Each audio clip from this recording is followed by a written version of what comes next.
Assalamualaikum warahmatullahi wabarakatuh. Kami dari kelompok 9 dengan mata kuliah Etika Bisnis Islam akan membahas materi tentang model bisnis modern dan etika Islam dalam persaingan usaha. Sebelumnya, perkenalkan anggota dari kelompok kami.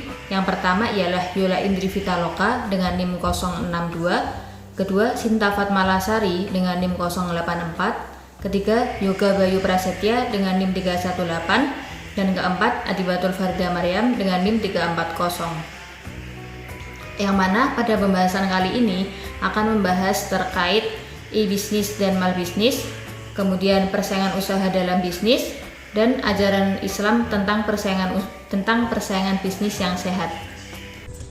Pembahasan yang pertama yaitu mengenai e-bisnis dan malbisnis. E-bisnis sendiri adalah serangkaian aktivitas bisnis yang memanfaatkan teknologi dan internet sebagai media transaksinya yang bertujuan untuk menciptakan dan meningkatkan nilai bisnis tersebut. Adapun model-model e-bisnis dapat dikategorikan menjadi 9 model. Model yang pertama adalah virtual storefront, di mana penjualan produk fisik atau jasa dilakukan secara online dan pengirimannya menggunakan sarana-sarana tradisional. Model yang kedua adalah marketplace konsentrator. Model ini memusatkan informasi mengenai produk dan jasa dari beberapa produsen pada satu titik sentral. Model yang ketiga adalah information broker me, yaitu menyediakan informasi mengenai produk, harga, dan ketersediaannya, dan terkadang juga menyediakan fasilitas transaksi. Model yang keempat adalah transaction broker, merupakan model di mana pembeli dapat mengamati berbagai tarif dan syarat pembelian, namun aktivitas bisnis utamanya adalah memfasilitasi transaksi. Model yang kelima, electronic clearing houses, yaitu menyediakan suasana seperti tempat lelang produk, di mana harga dan juga ketersediaannya selalu berubah tergantung pada reaksi konsumen.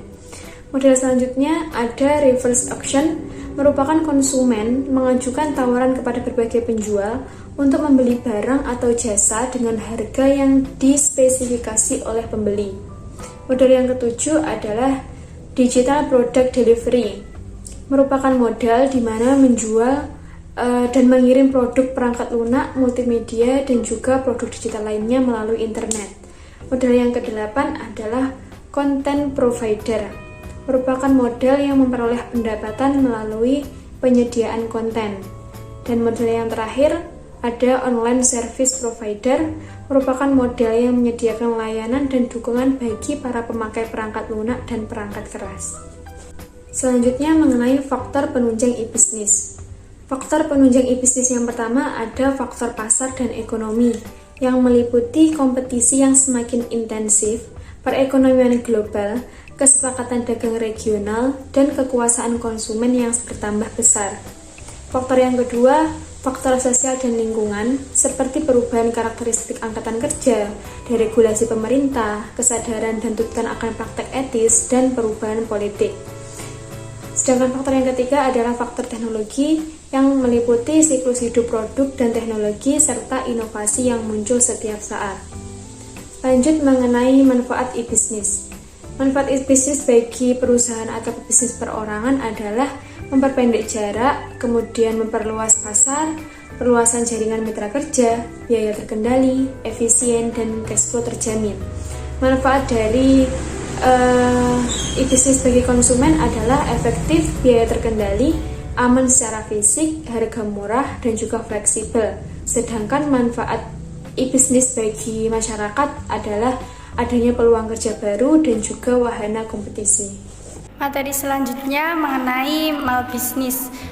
Di sini malbisnis itu mencakup semua perbuatan bisnis yang tidak baik atau secara moral itu terlarang, membawa akibat kerugian bagi pihak lain. Di sini praktek malbisnis itu dalam pengertiannya itu dilakukan oleh bisnismen atau pegawai suatu bisnis, baik untuk keuntungan bisnisnya maupun yang merugikan bisnis pihak lain.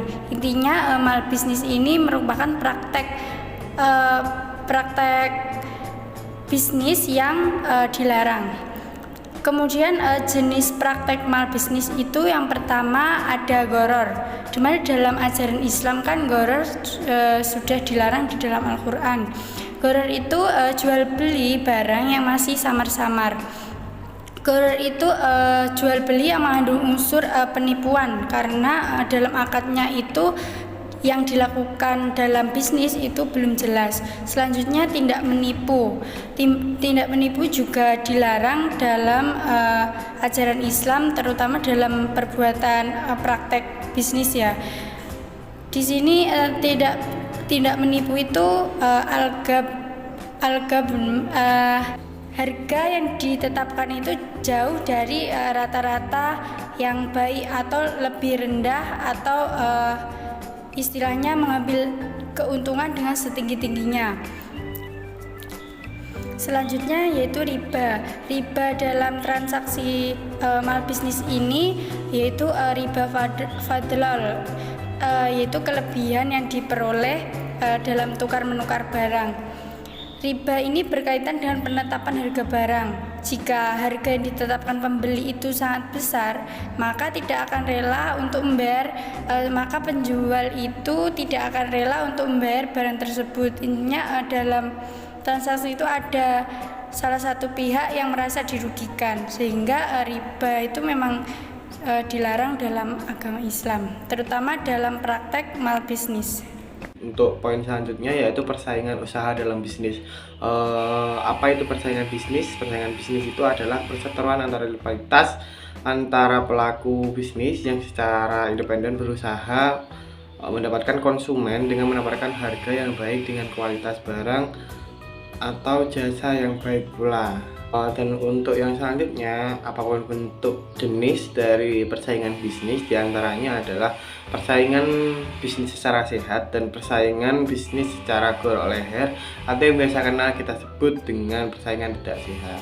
Nah, adapun persaingan sehat ini yaitu persaingan secara sehat yang dilakukan oleh pelaku bisnis yang diyakini tidak menggunakan tindakan-tindakan yang malah merugikan atau menguntungkan satu pihak. Untuk yang kedua yaitu persaingan tidak sehat, yang pasti kebalikan dari persaingan sehat, yaitu hanya merugikan satu pihak dan menguntungkan satu pihak. Untuk slide yang selanjutnya yaitu unsur dalam persaingan bisnis.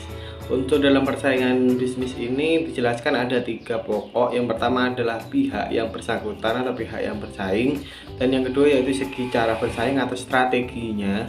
Yang kedua adalah objek atau penentuan barang atau jasa yang dipersaingkan. Setelah ada unsur dalam persaingan bisnis, yang selanjutnya yaitu faktor persaingan bisnis.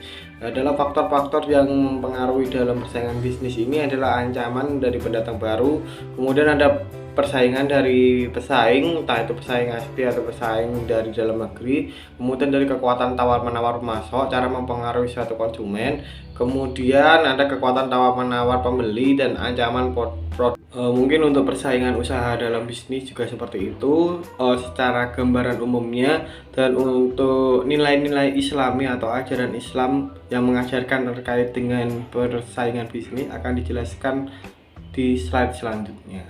Baik, selanjutnya saya akan menjelaskan ajaran Islam tentang persaingan bisnis yang sehat. Istilah persaingan usaha yang sehat kini semakin berkembang, tidak hanya bagi kalangan ahli hukum dan akademisi, melainkan juga masyarakat. Nah, perlahan tapi pasti, masyarakat mulai memahami dan menyadari tujuan dan manfaat dari kelahiran Undang-Undang Nomor 5 Tahun 1999 yang membahas tentang larangan praktek monopoli dan persaingan usaha yang tidak sehat. Monopoli sesungguhnya merupakan persoalan yang menarik untuk dibahas. Bahkan permasalahan ini sudah menjadi perhatian bagi ajaran Islam, sebagaimana firman Allah Subhanahu wa Ta'ala yang berbunyi agar harta itu jangan hanya berputar di kalangan orang-orang kaya di antara kamu sekalian. Quran Surat Al-Hasyr ayat 7. Selain riba, monopoli adalah komponen utama yang akan membuat kekayaan terkonsentrasi hanya di kalangan segelintir kelompok saja, sehingga menciptakan ketimpangan sosial dan kesenjangan ekonomi. Kemudian pada abad pertengahan, para ulama terkemuka seperti Ibnu Taimiyah, Ibnu Al-Qayyim Al-Jauziyah, dan Ibnu Khaldun juga telah melakukan kajian yang mendalam tentang praktek monopoli ini. Seperti halnya Ibnu Taimiyah dalam kitabnya yang berjudul Al-Hisbah fi Islam menyatakan bahwa ajaran Islam sangat mendorong kebebasan untuk melakukan aktivitas ekonomi sepanjang tidak bertentangan dengan syariat-syariat Islam. Baik, berikut pemaparan materi dari kelompok 9. Ada kurang lebihnya mohon maaf. Semoga apa yang kami sampaikan bisa bermanfaat untuk kedepannya. Sekian, wassalamualaikum warahmatullahi wabarakatuh.